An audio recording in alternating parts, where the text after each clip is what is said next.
welcome to Whispers of Ink.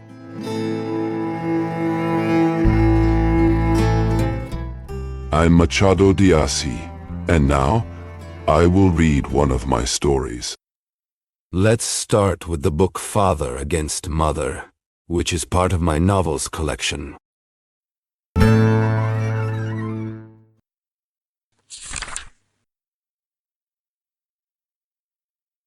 Chapter 1.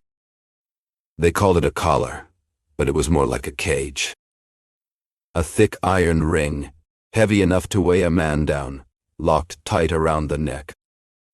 A long, rigid rod rose from one side, curving up beside the head like a twisted branch, finally latching behind it. It wasn't just punishment, it was a message. Anyone who saw it knew. This man had run once. Maybe more than once. And now, wherever he went, the iron told the tale before he even opened his mouth. Now imagine the city. Rio de Janeiro, 1885. Streets full of dust and sweat. Voices rising in 100 different accents. Slavery was still the law of the land, though shadows of change were creeping in. The markets buzzed, the docks never slept, and in the back alleys, secrets passed like coins. Some masters sold these collars like tools like hammers or nails. Funnel makers hung them in their windows, iron glinting under the sun. Others used masks, tin masks. They strapped them over the face, sealing the mouth shut. 3 holes.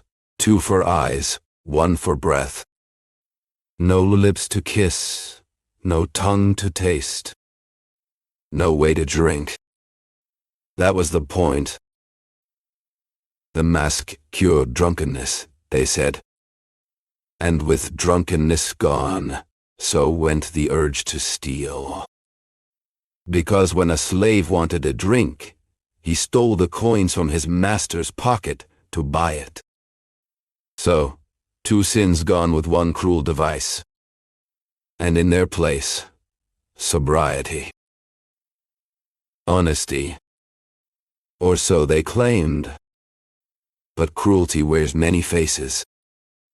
Some are loud and brutal. Others hide behind order and reason. And back then, order often wore iron. Slaves ran. They ran often. Not because they had somewhere to go, but because they couldn't stand where they were. Some were beaten, others only scolded. Some had protectors, a kind servant, a sympathetic overseer. Some masters were not cruel, not in the way others were. But still, they owned men. And owning cost money. So they thought twice before destroying their own property. Still, the running didn't stop. Some ran the moment they were bought fresh from the Valongo market, feet still raw from the ship's deck, heart pounding, not knowing left from right. Others were smarter. They walked. They talked. They smiled. And when they reached the house, they asked politely for permission to work elsewhere, to pay their own rent, to live far from the master's eyes. They became street vendors, porters, cooks. They vanished into the city. And they kept running. Always. When someone lost an enslaved person who had run away, they would offer money to whoever brought them back. They put ads in the newspapers with details about the person who escaped their name, what they were wearing, any physical marks or disabilities, the neighborhood where they were seen, and how much the reward would be. If there was no fixed amount, the ad would say something like a generous reward will be given, or a good reward will be paid. Often, above or next to the ad, there was a small picture showing a black person running barefoot, carrying a stick on their shoulder with a bundle tied to the end. The law strongly warned that anyone who helped the runaway would be punished. Now, catching runaway enslaved people was a job that existed back then. It wasn't considered a noble job, but because it supported the law and protected property, some saw it as having a kind of honor in keeping order. Nobody took this job just for fun or curiosity. Most did it out of need, poverty, the desire to earn a little money, not being able to do other kinds of work, or even by chance.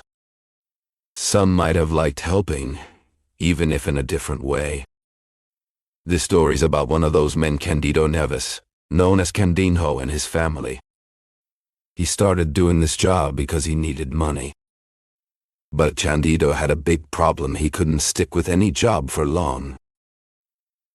He lacked stability, as he used to call it, caporismo. At first he tried to learn printing, but soon realized it took time to get good at it, and even then, the pay might not be enough. That's what he told himself. Then he became interested in commerce, thinking it could be a decent path. With some effort, he got a job as a shop assistant in a store that sold household goods. However, having to serve every customer hurt his pride, and after 5 or 6 weeks, he left on his own terms. He tried working as a clerk in a notary office, a messenger in a government department connected to the Ministry of the Empire, and even as a mailman. But he gave up each job not long after getting it. When Clara fell for him, Candido had nothing but debt, small ones, true, since he lived with his cousin, a carpenter by trade. After several failed attempts to find steady work, he decided to follow his cousin's profession, having already picked up a few lessons here and there. Learning more wasn't hard, but because he wanted to master it fast, he learned it poorly. He couldn't do fine or complex work, just carved claws for sofas and simple reliefs for chairbacks. He wanted to have a trade ready once he married, and marriage didn't wait long. He was 30. Clara was 22. An orphan, she lived with her Aunt Monica, and sewed for a living, though not so much that she didn't have time to flirt a little. But her suitors only wanted to pass the time. That was their only goal. They'd come by in the afternoons, look at her, she'd look back, and when night came, she'd go back to her sewing. What she noticed was that none of them left her missing them, or made her feel any real desire. She probably didn't even remember the names of many. Of course she wanted to get married.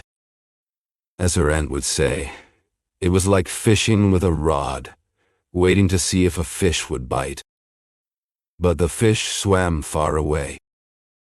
If one ever paused, it was only to circle the bait, look at it, smell it, leave it, and swim off to others. Love comes with hidden costs.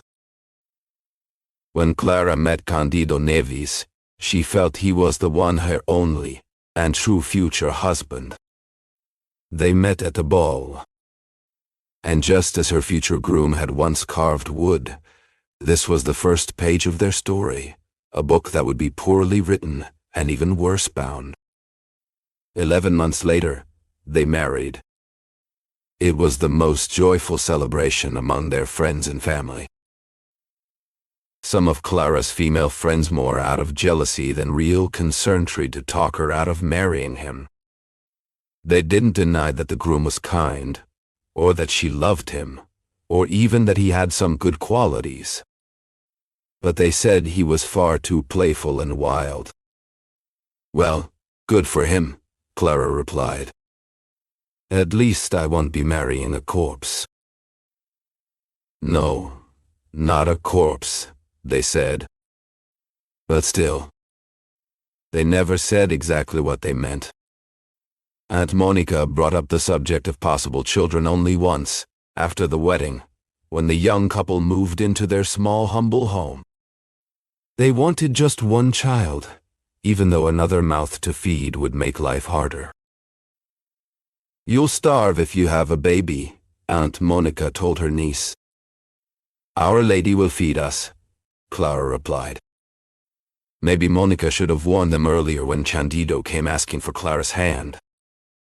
But even she enjoyed a good celebration, and the wedding had been a lovely party.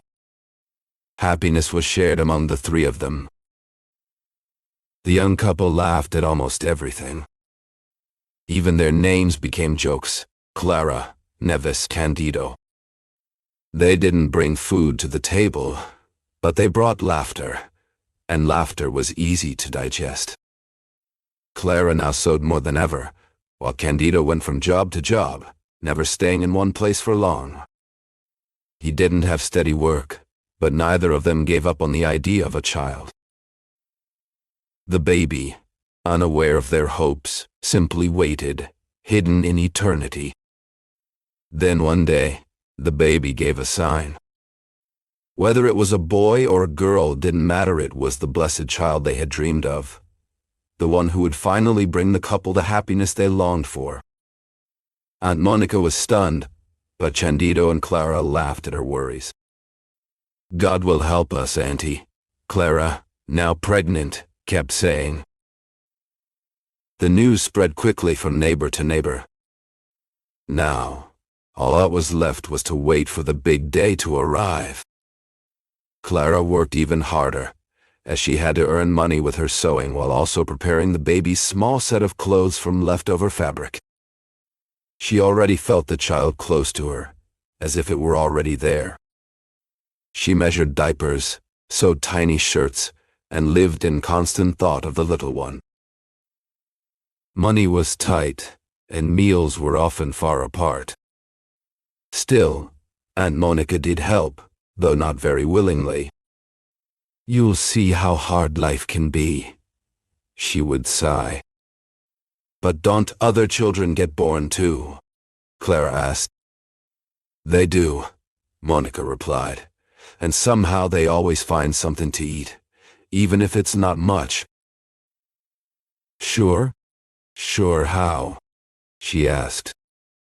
"Sure like a job, a trade, something steady." "But what does the father of that poor girl over there do with his time?" When Candido Neves heard that remark, he went to talk to his aunt, not harsh, but definitely less gentle than usual. He asked her, "Have I ever missed a meal? You've never gone hungry, except maybe during Holy Week, and even then, only when you didn't want to dine with me." "We've always had our bacalhau." "Yes, but there are 3 of us. Then there will be 4. It's not the same thing. What more do you want me to do, besides what I already do?" "Something more stable.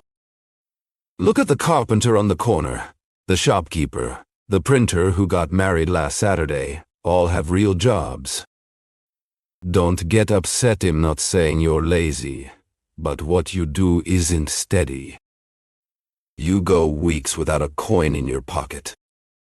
Yes, but then comes one night that makes up for everything, even more than enough.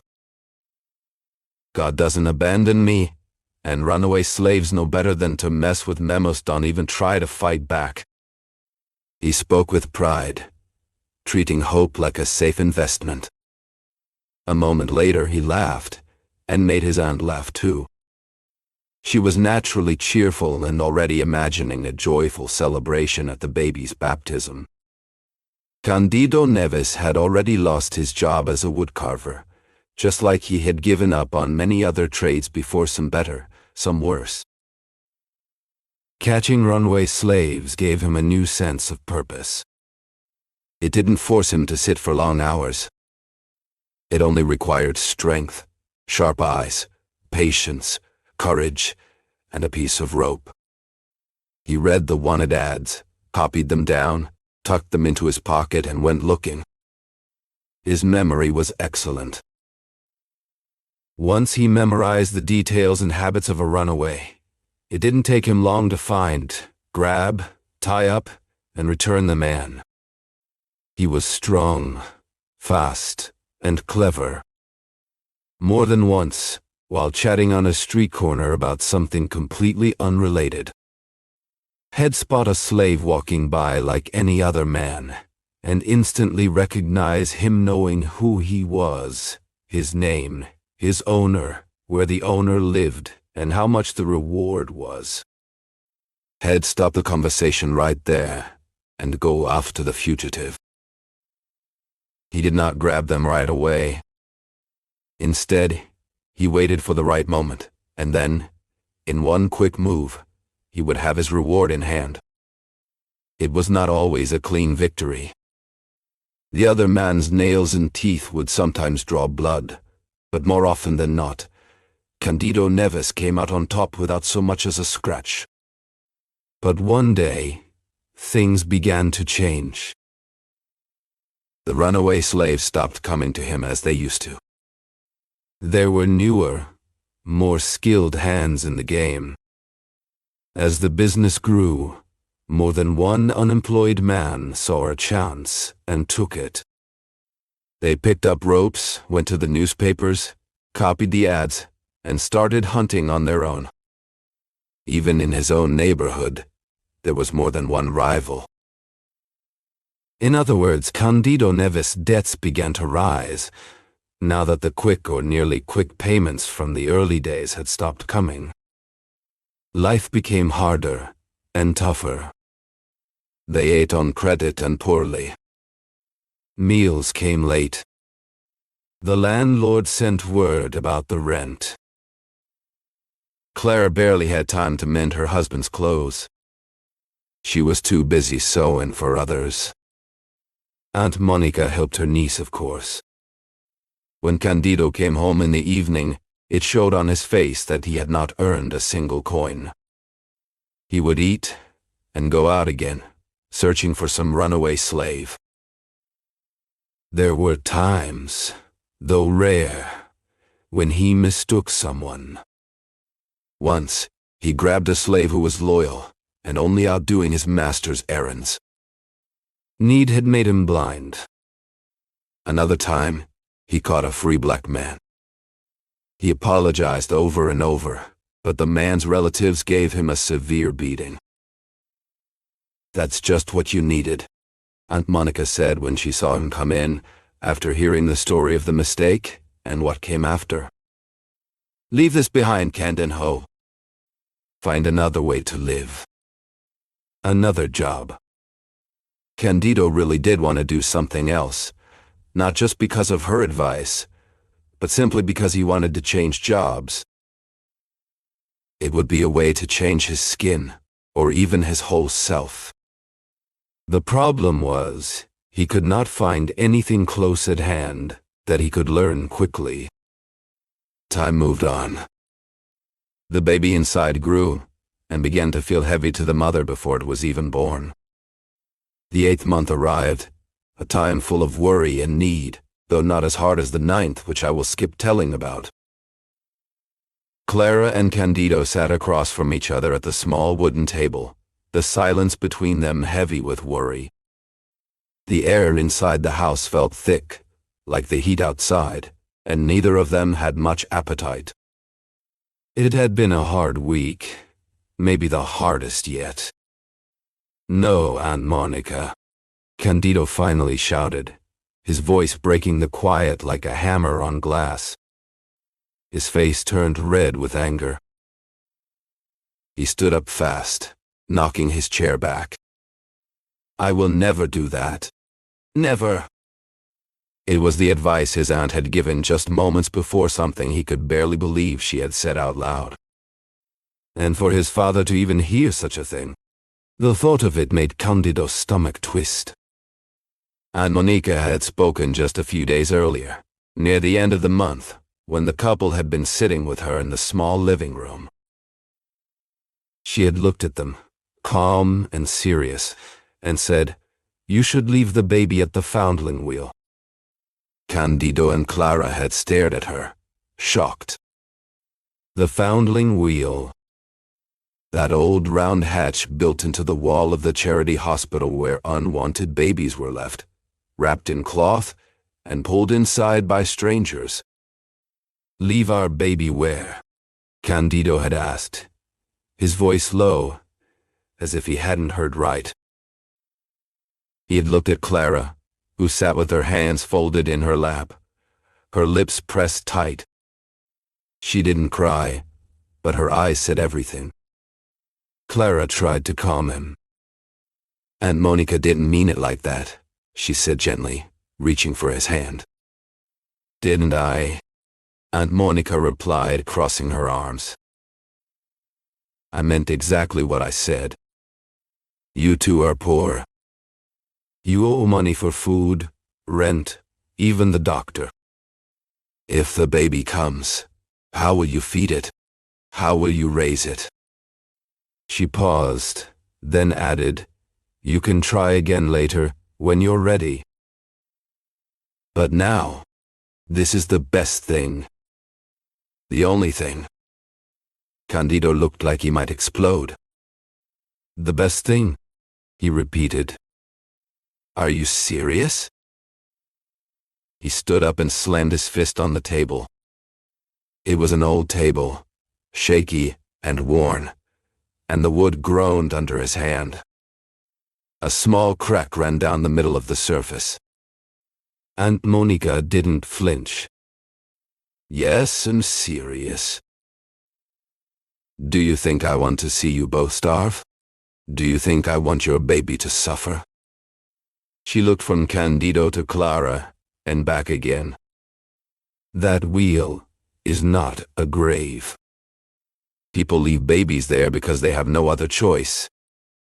And you have no choice."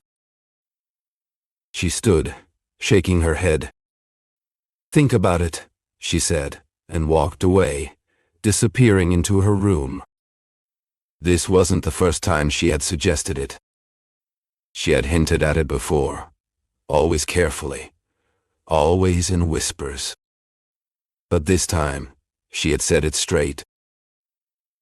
Clara reached for Candido's hand again. He didn't pull away, but he didn't smile either. "She doesn't understand," he muttered. Clara nodded. "Maybe not. But she thinks she's helping." Candido shook his head. "She called us selfish. Like we're the ones being cruel." He stood again, pacing now. "We're not cruel. We love this baby already." Clara watched him, her face soft with worry. "Well, find a way," she said quietly. "We always do." Just then, someone knocked on the front door. Candido stopped pacing. "Who is it?" "It's me," a voice called from the other side. It was the landlord. Candido looked at Clara. She gave him a small nod. He opened the door. The man stood there, arms crossed, his face stern. "You're 3 months behind on the rent," he said. "I came to talk in person." Candido stepped back. "Please, come in." "No," the man said, not moving. "We can talk here." Candido nodded. He closed the door behind him and stood on the small porch. The sun was setting, and the city was quiet. But inside, both men knew the storm was just beginning. The creditor walked in and refused to sit down.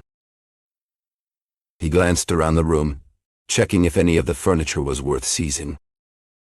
It didn't look promising. He was there to collect overdue rent and couldn't wait any longer. If he wasn't paid within 5 days, he'd throw them out. He had worked too hard to support someone else's comfort. Looking at him, no one would guess he owned property, but his words made up for what his appearance lacked. Poor Candido Neves chose silence over arguing. He gave a nod that mixed promise with pleading. The landlord wouldn't budge. 5 days or you're out, he repeated, grabbed the door handle, and left. Candido left too, but through another door.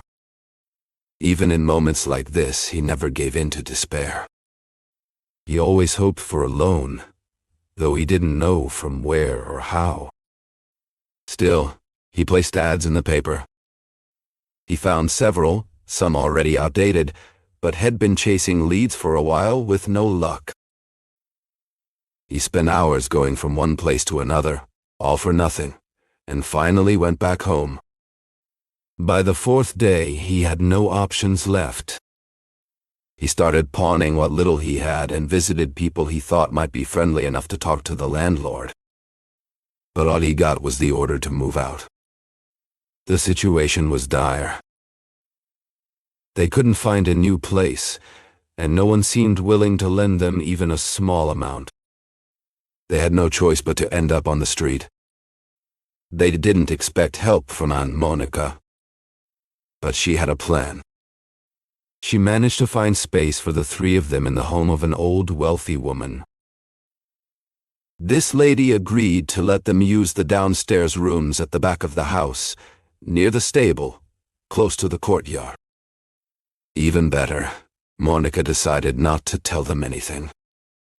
She wanted Candido Neves, in the middle of his desperation, to first reject his son, and then find a stable, honest way to earn money.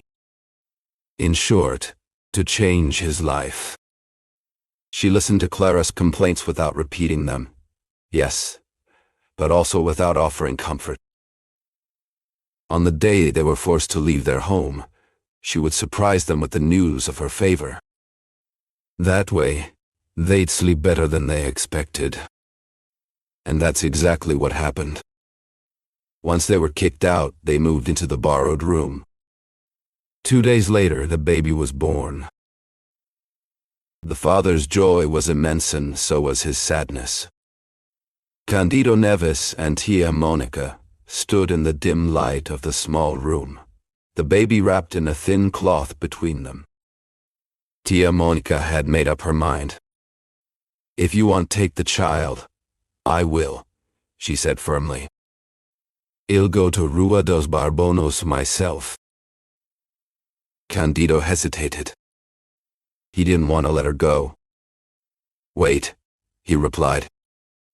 "Let me do it. I'll take him." Remember, this was a boy. The one thing they both had hoped for. They had given the child just a little milk. But because it had rained that night, Candido decided he would carry the baby to the rota the next night. That evening, he sat alone, looking through his old notes about runaway slaves. Most of the rewards were just promises. A few had small amounts written down, but not much.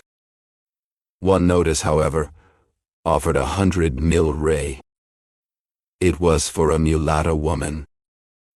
The note gave details about how she walked and what she wore. Candido had tried to find her before, but without luck. He had almost given up on that case, thinking maybe someone who loved her had hidden her away. But now, seeing that large sum again, and needing the money so badly, he decided to try once more. He left early the next morning. He walked through Rua da Carioca and the square nearby, then to Rua do Parto and Rua da Ajuda. Those were the places where she might be, according to the note. But he found nothing. At the pharmacy on Rua da Ajuda, the druggist remembered selling an ounce of some medicine 3 days earlier to a woman who matched the description. That was all. Candido spoke as if he were the woman's owner, and he thanked the man kindly for the clue. He asked about other runaway slaves too, but those rewards were either too low or not certain. He found nothing else. When he came back, tired and empty-handed, he returned to the sad little house someone had lent him.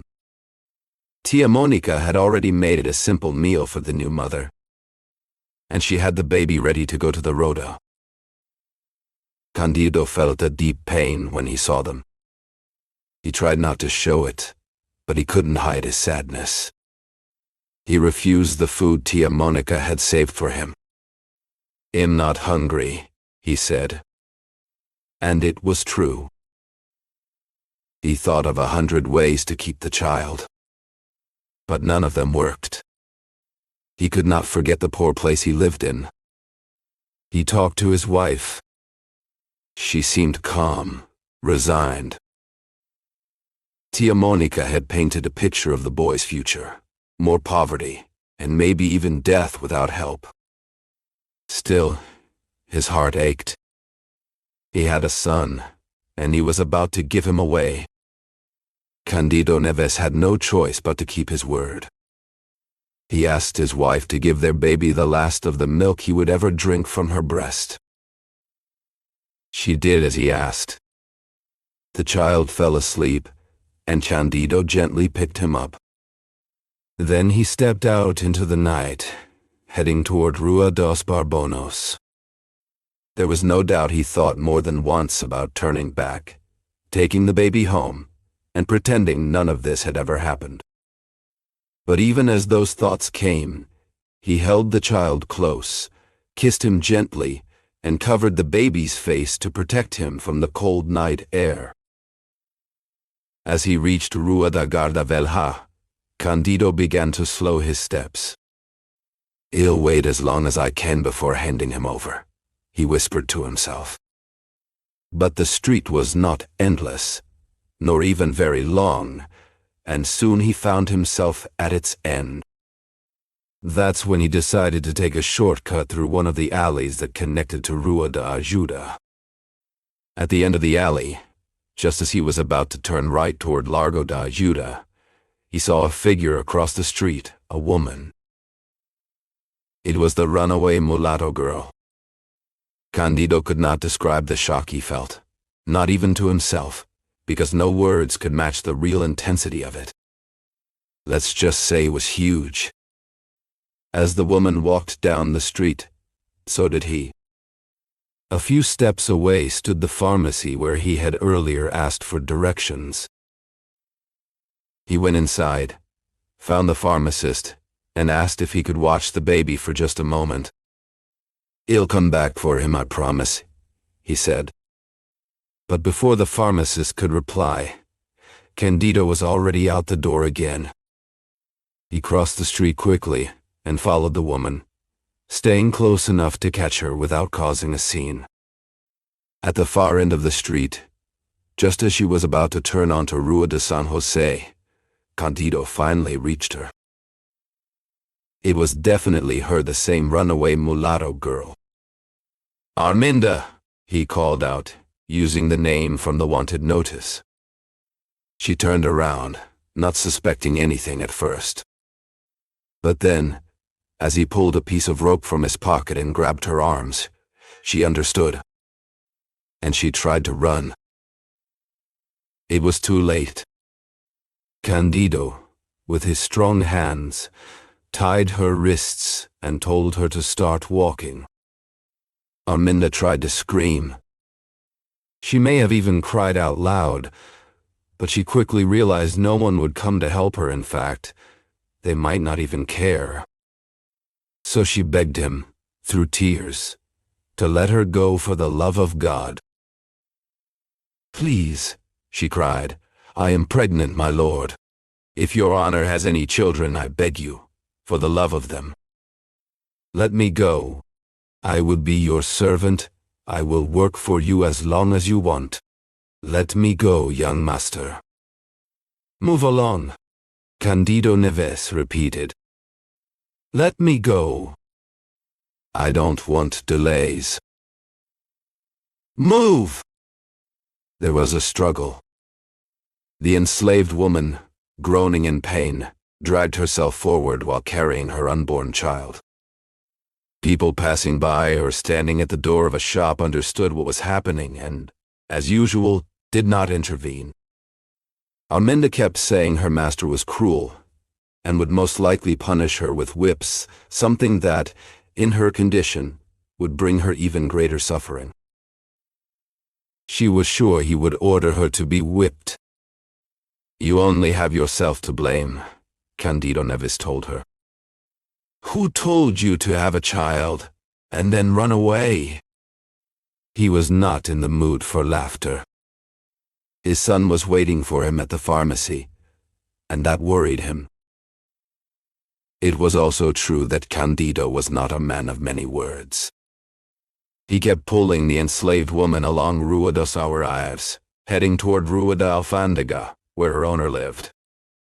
At the corner, the struggle grew stronger. Arminda braced her feet against the wall and tried to pull back with all her strength, but in vain. What she managed to do, even though her house was close, was to take longer than she should have to reach it. She finally arrived, dragged and exhausted, gasping for breath. Even then, she fell to her knees, begging once more. Her owner was home. He heard the commotion and came to the door. "There's the runaway," said Candido Neves.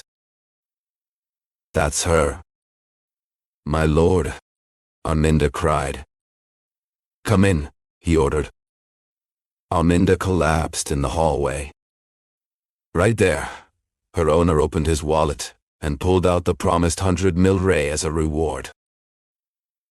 Candido Neves placed the 250 mil reis notes into his pocket, while the owner once again told Arminda to get up and enter. But on the floor where she had fallen, overcome by fear and pain, after some time of suffering, Arminda miscarried. The child, not yet born, entered this world lifeless, between the mother's cries and the owner's gestures of despair. Candido Neves witnessed all of this. He did not know what time it was. The moment was critical, and there was no time to lose. He had to get to Rua da Ajuda right away, and that's exactly what he did, not even stopping to think about what might come next. When he arrived, he found the pharmacist alone, without the boy he had left him with. In his panic, he almost attacked the man. Luckily, the pharmacist quickly explained what had happened. The child was safe inside with the family, and he invited both of them in. When the father saw his son again, he held him tight, just like he had grabbed that runaway slave girl earlier, but this time, it was a different kind of strength. This was the force of love, not anger. He thanked the pharmacist quickly, almost too fast to be polite, and then rushed out again, not back to the wheel at the foundling house, but straight to the pawn shop. He carried his son in one arm, and the 100 mil rey reward in the other. Tia Monica listened to the explanation, and seeing that the boy was back and that the money had come with him, forgave his return. She did, however, say a few harsh words about the slave girl first for running away, and now for losing the baby. But Candido Neves, holding his son close and kissing him through real tears, blessed the girl's escape. He didn't care about the lost child. Deep in his heart, he thought, not every child is meant to survive.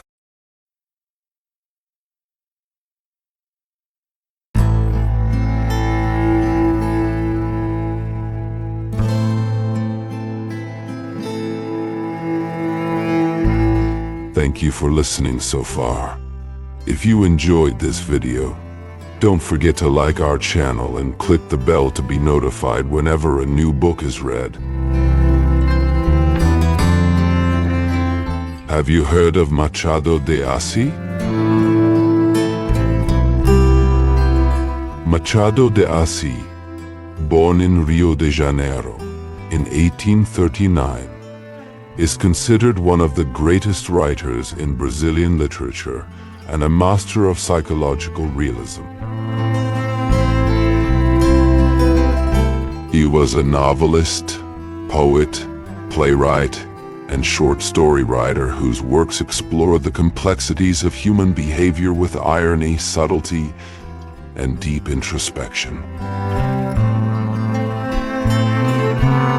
Among his most famous novels are Dom Casmurro, which questions truth and memory, and the posthumous memoirs of Bras Cubas, a satirical narrative told by a deceased man.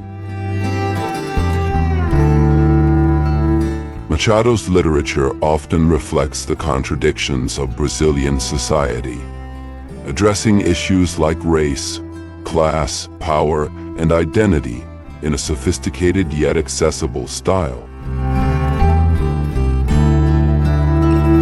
Despite being born into poverty and facing racial prejudice, Machado de Assis rose to become the president of the Brazilian Academy of Letters and a symbol of literary excellence.